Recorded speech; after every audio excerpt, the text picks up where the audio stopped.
AK-47 जैसे हथियारों को अपनाया था। इन्हीं घातक हथियारों के दम पर उसने पूरे बिहार में आतंक पैदा किया और खुद को खौफ का दूसरा नाम बनाया। दरअसल बिहार के बारे में कहा जाता है कि अगर यहाँ की राजनीति और भौगोलिक पृष्ठभूमि के बारे में समझना है तो सबसे पहले बाहुबलियों को समझना होगा।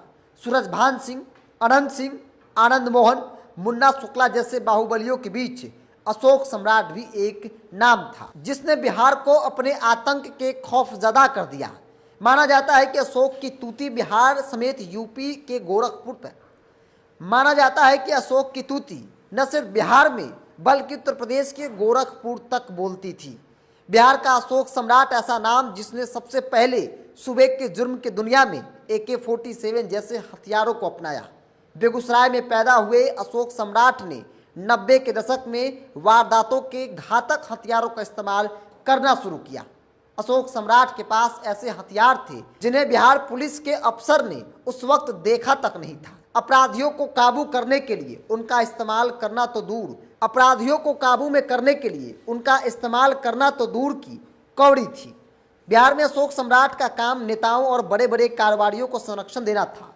वर्चस्व की इस जंग में अशोक का सीधा मुकाबला बाहुबली सूरजभान सिंह से था। कहा जाता है कि अशोक सम्राट ने खौफ फैलाने के लिए आतंकियों के पास से जब्त AK-47 को जुगाड़ से हासिल कर लिया।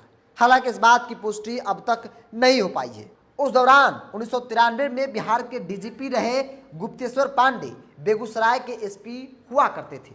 गुप्तेश्वर पांडे ने उस समय अशोक सम्राट के गिरोह के पास से AK-47 और सूरजभान सिंह के घर से AK-56 जैसे कारतूसों का बरामद किया था।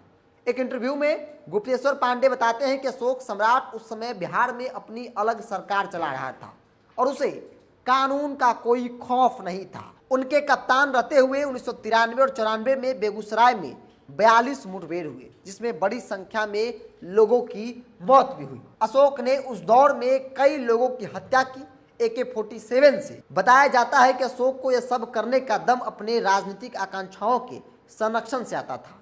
बिहार के चुनावों के समय यह बाहुबली राजनीतिक दलों के मुख्य कार्यकर्ता हुआ करते थे, जो अपने खौफ और दहशत से पार्टियों की तरफ से वोटों की गिनती में अक्सर वो बढ़वा देते थे। अशोक सम्राट का प्रभाव बेगूसराय, मोकामा, वैशाली, लखीसराय जैसे इलाकों में माना जाता था।